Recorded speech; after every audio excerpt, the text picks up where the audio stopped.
여러분 졸리시죠? 안 졸고 말씀 잘 듣고 아멘 잘 하시면 빨리 끝내려고 합니다. 네, 아셨죠? 저도 지금 정신이 없거든요. 자, 이스라엘 백성이 여호수아를 필두로 하여서 가나안 정복 전쟁을 펼칩니다. 가나안 정복 전쟁 7년에 걸쳐서 전쟁을 치르는데 그 정복 전쟁 후에 각 지파에게 이제 땅을 분배하는, 땅을 이제 살아야 되니까 각 지파에게 분배를 하거든요. 그 내용이 이제 여호수아서 14장부터 19장에 있는 내용입니다. 오늘 본문도 땅을 분배하는 내용 안에 들어가 있는 내용인데 그 중에서도 이제 유다 지파에게 땅을 분배하는 내용을 다루고 있거든요. 근데 특이하게 땅 분배에 관한 얘기를 하다가 중간에 한 사건이 등장해요. 그게 오늘 본문의 내용이에요. 한 사건이잖아요. 자, 세 사람의 주요 인물이 등장하는데 첫 번째 사람은 갈렙입니다. 많이 들어보셨죠? 갈렙. 그리고 또 한 사람은 갈렙의 딸인 악사. 이름 꼭 기억하세요. 뭐 악사 다이렉트 보험 그거 아닙니다. 갑자기 생각났네요. 악사 다이렉트 보험. 그렇게 기억하시면 되겠네. 갈렙의 딸 이름 뭐라고요? 네, 악사 다이렉트 보험. 악사. 그 다음에 한 사람이 누구냐면 온니엘이라고 하는 세 사람. 이 세 사람 이름만 잘 기억하시면 돼요. 자, 먼저 갈렙을 보시겠습니다. 자, 갈렙은 항상 누구와 쌍으로 나오죠? 성경에? 여호수아와 갈렙. 그렇죠. 여호수아와 갈렙이라고 등장하는 사람인데 출애굽 1세대 중에서, 그러니까 애굽에 살다가 애굽을 나온 사람들, 광야에 머문 사람 그 1세대 중에서 가나안 땅에 들어간 사람 여호수아와 갈렙이 두 사람밖에 없었습니다.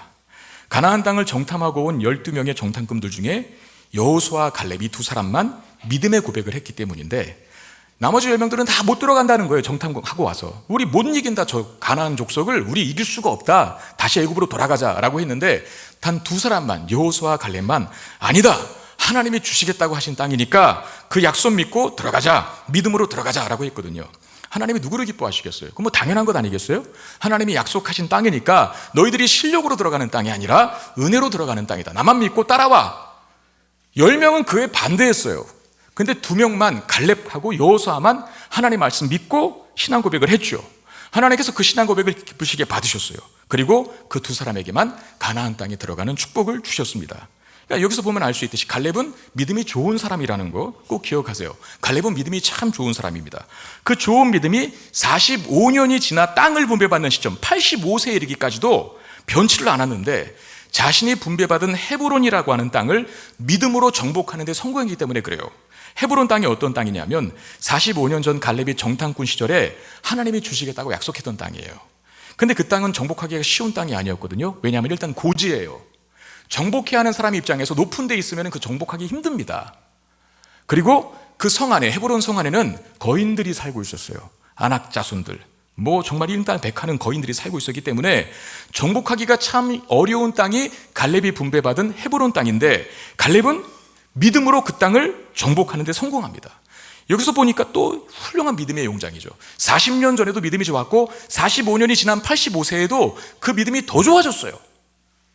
이런 변화가 있던 사람인데 여러분, 이 갈렙처럼 올 한 해 우리에게 새롭게 시작하는 24년도 한 해 제발 못한다, 안 된다, 그만하자, 포기하자, 체념하자 이런 말 제발 하지 마시고 그런 말보다 하나님 믿고 해보자, 하나님이 함께 하시면 극복하지 못할 문제 없다, 이런 믿음의 고백을 더 많이 할 수 있게 되기를 주의 이름으로 축원드립니다. 그러면 하나님의 더 많은 기적과 능력을 경험하게 될 줄로 믿습니다.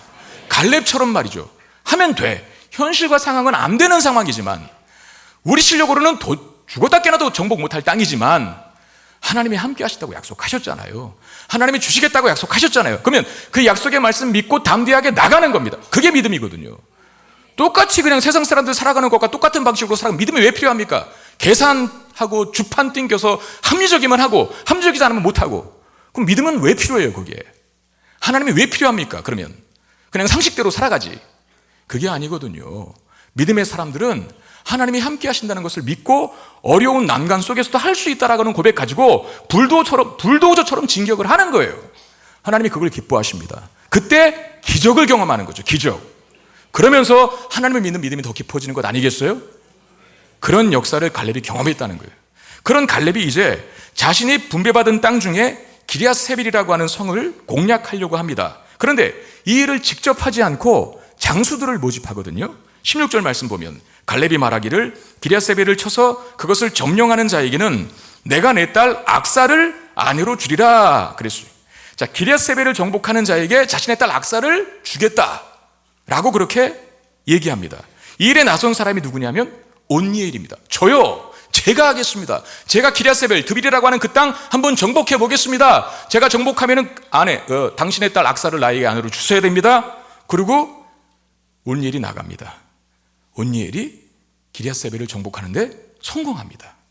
그로 인해서 갈렙이 약속한 대로 갈렙의 딸인 악사를 온니엘이 아내로 맡게 돼요. 자, 온니엘과 악사, 이 두 사람을 좀 살펴보기를 원하는데, 두 사람의 면모를 간단히 살펴보면 이렇습니다. 온니엘이라고 하는 사람, 기럇세벨을 정복했다는 그거 하나만으로도 이 사람이 겁쟁이가 아니라는 거, 굉장히 용맹한 사람이라는 거 알 수 있겠죠. 그리고 당시 이스라엘 백성들이 전쟁을 할 때에는 자기 실력으로 전쟁을 하는 게 아닙니다. 누구 믿고 전쟁하는 거예요?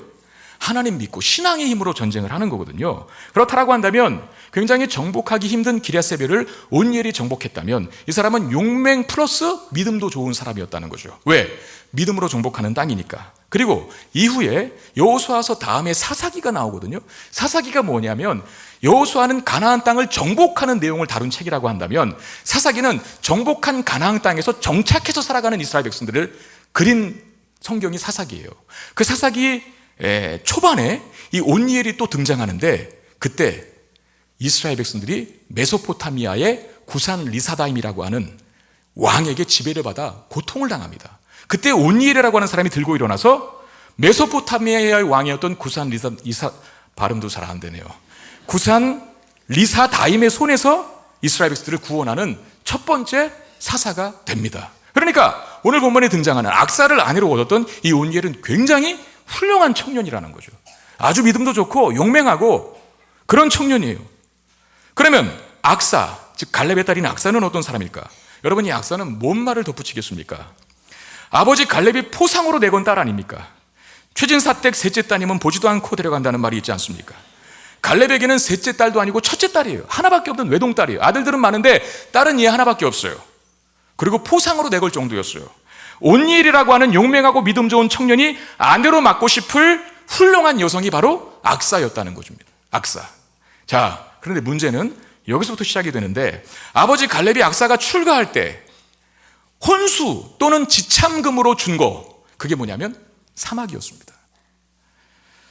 이게 이상한 건데, 성경은 그 땅을 네겝이라고 돼 있거든요. 네겝. 네겝이 문자적으로는 그 문자의 뜻은 마른 땅이라는 뜻입니다. 그러니까 이스라엘의 그 가나안 남부 건조한 사막지대를 가리키는 말, 네겝이라 그래요. 네겝부거든요. 부는 묵음이 돼서 네겝이라고 하는데, 여러분, 당시에는 농사지어서 정착생활을 해야 되니까 농사지어서 먹고 살아야 되거든요. 그렇다면 사막을 줄 게 아니라 뭘 줘야 돼요? 비옥한 땅, 농사 잘 되는 땅을 아버지가 줘야 되는데, 더욱이 사랑하는 딸 아닙니까? 여러분, 하나밖에 없는 딸에게 아버지는 없어서 못 줄지언정 있는 것은 다 주고 싶은 것 아니겠습니까? 그럼에도 불구하고 왜 갈렙이 혼수로 결혼 지참금으로 자기 하나밖에 없는 딸에게 사막을 준 이유는 무엇 때문일까요? 갈렙은 아까도 얘기했지만 믿음 좋은 사람이라 그랬어요. 믿음 좋은 사람이 탐욕스러울 리가 없습니다. 믿음 좋은 사람이 딸에게 주는 재산이 아까워서 안 주고 사막 준 리가 없습니다. 믿음 좋은 사람이니까. 그렇다면 딸과 사위에게 왜 그런 말도 안 되는, 농사 지어봤자 안 되는 사막과 같은, 광야와 같은 땅을 줬을까? 여러분, 이렇게 한번 생각해 보세요. 악사와 사위 온니엘을 시험하고 있는 건 아닐까요? 다시 말하면 테스트. 자, 하나님께서 아브라함에게 독자 이삭을 바쳐라 그랬죠. 내 독자 이삭을 제물로 바쳐라. 그게 뭐였어요? 하나님의 아브라함을 향한 뭐였어요? 테스트였어요. 시험. 아브라함이 그거 통과했죠. 아마 갈렙도, 믿음 좋은 갈렙이 돈이 아까워서 딸에게 혼수로 사막을 주었지는 않았을 것 같아. 다른 의도가 있을 텐데, 저는 그게 하나의 시험이 아닐까. 악사를 향한, 그리고 온니엘을 향한. 자, 악사는 이게 시험이 맞다면 그 테스트를 과연 잘 통과할 수 있을까요? 자, 악사가 아버지 갈렙을 찾아갑니다. 그러면서 취하는 태도를 한번 보세요. 18절. 악사가 출가할 때에 그에게 청하여 자기 아버지에게 밭을 구하자. 온니엘에게 청하여 자기 아버지에게 갈렙에게 밭을 구하자 하게 하고, 갈렙을 만난 거예요. 나귀에서 내렸다라고 되어 있습니다. 자, 악사가 아버지 갈렙을 보자 나귀에서 내렸다라고 하는 표현이 등장하거든요. 아버지가 사막을 줬어요. 남편에게, 아버지에게 한번 가보자. 그래요. 그리고 아버지에게 밭을 구하자, 남편에게. 그리고 아버지 갈렙을 만납니다. 그 순간에 나귀에서 내렸다 라고 하는 표현이 등장하는데, 이게 바로 아버지 갈렙에 대한 악사인 딸이 예의를 갖추고 있다는 뜻입니다. 사실은 원망해야 맞죠. 아버지 하나밖에 없는 딸에게 혼수라고 왜 이런 말도 안 되는 땅을 주십니까? 아버지 저 정말 아버지 딸 맞아요? 그러면서 원망 불평해야 맞는데, 원망하지 않고 갈렙을 보자마자 악사가 행한 첫 번째 행동은 겸손히 존경을 표하는 겁니다. 그게 나귀에서 내렸다라고 하는 말의 뜻이거든요. 여러분, 자식의 그런 태도를 보면서 어느 아버지가 흐뭇한 마음을 갖지 않을 아버지가 어디 있겠습니까?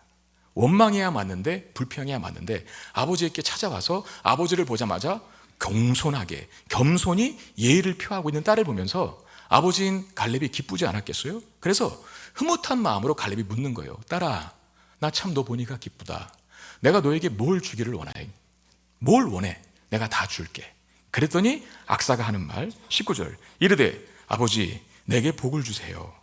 아버지께서 나를 사막으로 보내시니, 네겝 땅으로 보내시니 샘물도 내게 주세요 하매 갈렙이 윗샘과 아랫샘을 그에게 주었더라 라고 되어 있어요.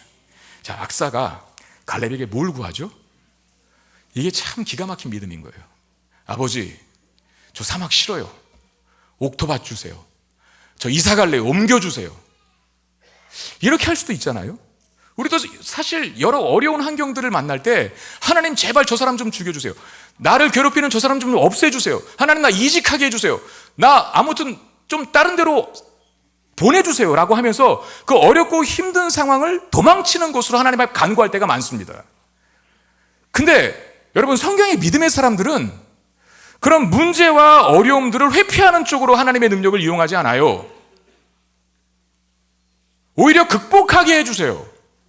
이길 수 있게 해주세요. 사막을 옥토로 만들 수 있는 능력 주세요. 어두운 곳을 밝게 만들 수 있는 실력 주세요. 눈물과 통곡과 애통이 가득한 곳을 웃음과 미소가 가득한 것으로 바꿀 수 있는 실력을 나에게 주시기를 원합니다 라고 기도하는 사람들이 믿음의 사람들의 특징이에요. 악사도 보세요. 나 사막 왜 주셨어요 아버지? 저 다른 데 비옥한 땅으로 옮겨주세요. 이렇게 구하지 않고 아버지께서 나에게 사막을 주셨으니까 내가 살겠습니다, 그 땅에서. 그런데 하나 구합니다. 나에게 그 땅에서 살아갈 능력 주세요. 실력 주세요. 그게 뭡니까? 샘물을 주세요 라고 구한 거예요. 이게 맞아떨어진 거예요, 갈렙에게. 그래? 옳거니 그런 거죠. 갈렙이 내가 너에게 윗샘도 주고 아랫샘도 주겠다. 여러분, 우리에게 주어지는 많은 상황을 하나님의 테스트라고 한번 생각해 보세요. 그럼 난리돼야 할걸요, 그 상황을. 하나님 나를 테스트하고 있다라고 생각해 보시면 일단 우리에게 어떤 마음이 드냐면, 잘 통과해야지, 내가 이겨야지, 이 테스트에서 합격해야지, 이런 다짐을 하게 된다니까요. 원망과 불평의 조건이 많은 상황 속에서도 그 상황을 테스트로 알면 원망과 불평보다는 감사로 반응하게 될 것입니다. 미움과 증오를 할 수밖에 없는 상황 속에서도 이게 하나님이 나에게 하시는 테스트라고 인정한다면 사랑과 섬김으로 반응할 것이고요. 분노와 짜증이 유발되는 상황 속에서도 이게 나를 향한 하나님의 테스트라고 생각한다면 이해와 관용으로 대할 거고요. 낙심과 절망을 할 수밖에 없는 상황에 내가 놓였다 할지라도 이게 나를 향한 하나님의 테스트라고 생각한다면 기대와 소망으로 반응하게 될 것입니다. 여러분, 우리의 삶이 하나님의 테스트를 잘 통과해서 훨씬 더 고품격으로 바뀔 수 있는 은혜가 있게 되기를 주의 이름으로 축원드립니다. 사랑하는 딸에게 사막을 주면서 갈렙이 악사와 온니엘에게 가르쳐주고 싶었던 것이 있었을 것 같아. 딸과 사이에게 뭐냐면, 야, 세상은 너희들 힘만으로 살아갈 수 없어. 이걸 가르쳐주는 거죠. 사랑하는 사위와 딸에게 사막을 주면서 세상은 잘난 너희들의 힘으로 살아가는 것이 아니야. 이걸 깨우쳐주고 싶었던 거예요. 자, 온니엘과 악사, 잘 나가는 두 사람이거든요. 흠잡을 데 없고 모든 것이 완벽해 보이는 두 사람이 결합을 했습니다. 우리식으로 말하면 아마 이런 건 아닐까요? 가문도 좋고 실력도 있고 학벌도 좋고 대기업 출신들이고 대기업 다니고 있고 뭐 하나 떨어지는 게 없어. 뭐 하나 떨어진 게 없는 남녀가 만나서 결혼을 했어요. 이 사람들은 하나님의 은혜가 필요 없을 것 같아.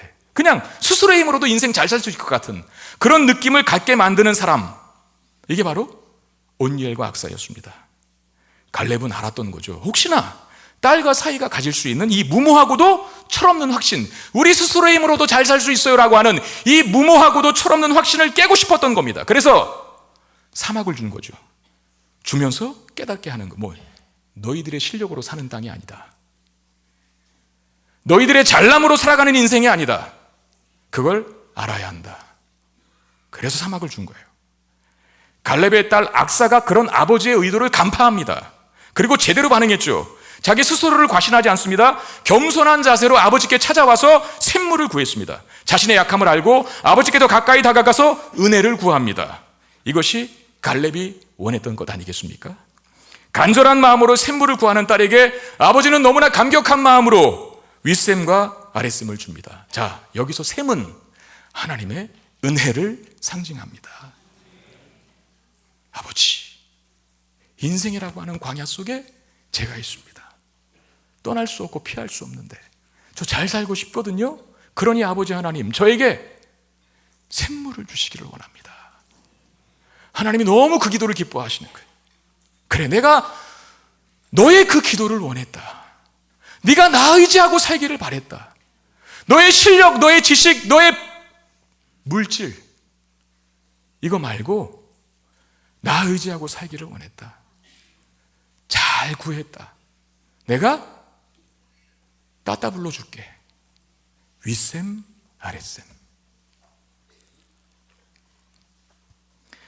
이 이야기가 땅을 분배하는 중간에 있는 내용이 뜬금없이 땅을 분배하는, 이스라엘 백성들에게 땅을 분배하는 내용 중에 이 중간에 들어가 있어요. 땅 분배는 가나안 땅에서의 정착 생활을 의미합니다. 자, 이스라엘 백성들이 불가능한 일이었던 가나안 땅을 정복했어요. 무엇이 그 일을 가능케 했습니까? 하나님의 은혜가 정복할 수 없는 가나안 땅을 정복해 했어요. 그렇다면 가나안 정복이 하나님의 은혜로 되었듯이 가나안 땅에서의 정착 생활도 하나님의 은혜로만, 하나님의 함께 하심으로만 가능하다는 사실을 알라는 거예요. 그래서 이 중간에 이 사건이 들어가 있는 거예요. 분배하는 내용에. 저는 이 본문을 결혼식 주례 본문으로 여러 번 설교했습니다. 인생을 새롭게 시작하는 부부에게 성공적인 결혼 생활이 무엇으로 가능한지를 알려주고 싶었기 때문입니다. 사실 남녀가 만나서 결혼하는 건 쉬운 일이 아닙니다. 결혼도 어려운 일이에요. 참 어렵잖아요. 그러나 우리는 압니다. 결혼하여 사는 게 더 어렵다는 걸. 가나안 땅 정복하는 것도 어렵지만 가나안 땅에서 믿음 가지고 정착 생활하는 것 더 어려워요. 저는 안 그럴까요? 목사 되는 거 어렵습니다. 정말 어렵고 힘들어요. 저 다시 옛날로 돌아가라면 못 돌아갈 것 같아. 너무 힘들어요. 목사 되는 것도 어렵지만 목사로 목사답게 살아가는 건 더 어려운 것 같습니다. 하면 할수록. 예수 믿고 신앙생활 시작하는 거 참 어렵습니다. 그러나 더 어려운 건 주님 만나는 그날까지, 주님 다시 오시는 그날까지 이 땅에서 한결같은 믿음으로 신앙생활 잘하는 거 더 어렵습니다. 왜? 믿다가 중간에 포기하는 사람 많거든요. 먹고 살기 힘들어서 포기하지, 상처받아서 포기하지, 시험 들어서 포기하지, 이런저런 이유와 사정을 내면서 신앙생활의 정착을 포기합니다. 정말 그렇습니다. 신앙생활하는 거 쉽지 않습니다. 왜 그렇습니까? 우리 인생이 광야이기 때문에, 우리 인생이 네게브이기 때문에, 우리 인생이 사막이기 때문에 그렇습니다. 그러면 우리는 포기해야 합니까? 체념해야 합니까? 그렇지 않습니다. 사막에서도 잘 살 수 있는 대안이 있어요. 그게 뭡니까? 샘물을 소유하면 됩니다. 사막에 있어도 샘물만 있으면 삽니다. 이것이 우리의 인생의 광야에도 은혜의 샘물이 필요한 이유죠. 갈렙이 악사에게 윗샘과 아랫샘을 주었다. 이게 오늘 본문의 끝절에 있는 말씀인데 저는 이 말씀이 너무 좋아요. 갈렙이 사랑하는 딸 악사에게 그냥 샘물만 구했는데 윗샘과 아랫샘까지 주었다. 인생의 처음과 끝, 전부의 인생 전체가 하나님의 은혜의 샘물이 필요하다는 뜻 아니겠습니까? 하나님이 사막을 사는 우리에게 마르지 않는 샘물을 주었다. 하나님이 사막을 사는 우리 인생에게 마르지 않는 샘물을 주었다. 이 말처럼 갈렙이 악사에게 윗샘과 아랫샘을 주었다라고 하는 말이 보이는 거예요. 여러분, 은혜의 샘물만 있으면 어떤 위기와 어려움이 와도 극복할 수 있습니다. 가뭄과 기근의 때에도 열매를 거둘 수 있습니다. 그러면 어떻게 하면 이 은혜의 샘물을 소유할 수 있을까? 여러분, 신년 특세 주제를 기억합니까? 마르지 않는 샘, 내 것이 되게 하라. 그때 가르쳐 드리겠습니다. 다 이어지는 거예요. 마르지 않는 샘 내 것이 되게 하라. 이게 신년 특별 새벽 기도의 주제거든요. 언제부터 시작되죠? 1월 8일부터 12일 동안 5일간 진행되는데, 그때 신년 특세에서 마르지 않는 샘을 어떻게 하면 내가 소유하고 살아갈 수 있을까? 5가지 비결에 대해서 가르쳐 드리려고 해요. 사모하는 마음으로 기도하시고 사모하는 마음으로 특별 새벽 기도에 동참하실 수 있는 저와 여러분 되시기를 바랍니다. 말씀 맺겠습니다. 하나님 없는 삶은 사막과 같습니다. 그러나 은혜의 샘이 있으면 우리는 사막에서도 오아시스를 누리는 자로 살아갈 수 있습니다. 왜? 하나님의 은혜를 삶의 가장 중요한 위치에 두는 자에게 하나님께서 마르지 않는 샘물과 같은 풍성한 은혜를 계속해서 부어주실 것이기 때문입니다. 2024년 한 해 좋은 일만 있지는 않을 겁니다. 우리 인생은 광야라고 했지 않습니까? 사막이라고 했지 않습니까? 목마를 일도 생길 것이고 답답한 일도 생길 것이고 더워서 죽을 것 같은, 추워서 죽을 것 같은 인생의 고난이 많이 찾아들 거예요. 그러나 괜찮습니다. 은혜의 샘물만 있으면 극복하게 될 줄로 믿습니다. 우리 모두에게 마르지 않는 샘이 있어서 2024년 한 해 광야와 같은 수많은 어려움 속에서도 넘어지지 않고 오히려 풍요로움을 결실하는 축복이 가득하게 되기를 주의 이름으로 축원드립니다. 우리 말씀 기억하며 찬양합시다. 내 영혼이 은총 입어.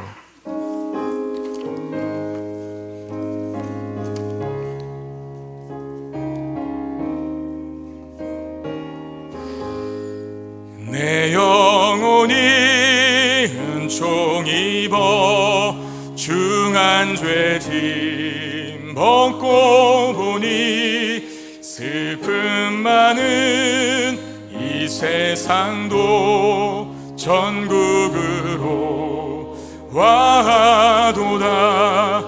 할렐루야 찬양하세. 내 모든 죄 사함 받고 주 예수와 동행하니 그 어디나 하늘. 주의 얼굴 뵙기 전에, 주의 얼굴 뵙기 전에 멀리 뵈던 하늘나라 내 맘속에 이루어지니 날로 날로 가깝도다. 할렐루야 찬양하세. 내 모든 죄 사함 받고 주 예수와 동행하니 그 어디나. 높은 산이 거친들이, 높은 산이 거친들이 조막이나 궁궐이나 내 주 예수 모신 곳이 그 어디나 하늘나라. 할렐루야 찬양하세. 내 모든 죄 사함 받고 주 예수와 동행하니 그 어디나.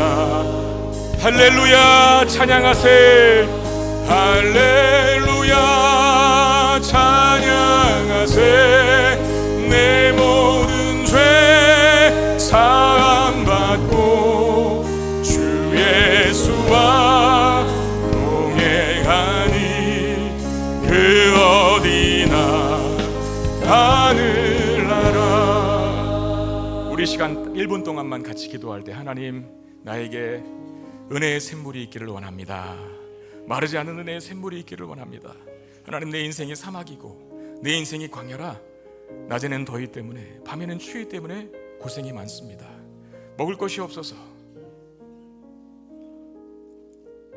뭘 심어도 잘 되지 않아서 사막과 같은 내 인생입니다. 그런데 하나님의 은혜의 샘물, 그 오아시스만 있으면 됩니다. 주님, 나의 인생에 2024년도 한 해 살아가는 인생 동안 하나님 메마르지 않는, 다하지 않는, 마르지 않는 은혜의 샘물을 나의 영혼에, 나의 가정에, 나의 자녀에, 나의 남편에게, 나의 아내에게, 나의 사업장에, 나의 일터에, 그리고 나의 일상에 허락하여 주옵소서. 우리 마음으로 같이 기도하는 시간 갖겠습니다. 기도하겠습니다.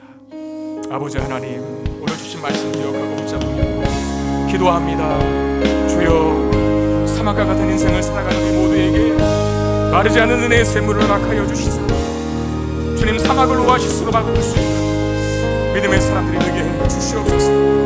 2024년도 쉽지 않은 환경과 상황에 놓일지라도 하나님 도와주셔서 마르지 않는 은혜의 샘물 때문에 승리하는 삶을 살게 하시고 주시는 은혜 베풀어 주시는 사업장 일터 가정 되게 하여 주옵소서. 우리의 자녀들에게 우리의 남편과 아내의 삶에 마르지 않는 은혜의 샘을 허락하여 주시사 복된 삶을 살게 하시고 우리 일상에 마르지 않는 은혜의 샘을 허락하여 주시사 하나님의 영광 드러나게 하여 주시옵소서. 간절히 소망하오니 사막을 광야와 같은 인생을 오아시스로 바꾸는 삶을 살아갈 수 있는 우리 모두가 되게 해 주시옵소서. 오 하나님, 오 하나님,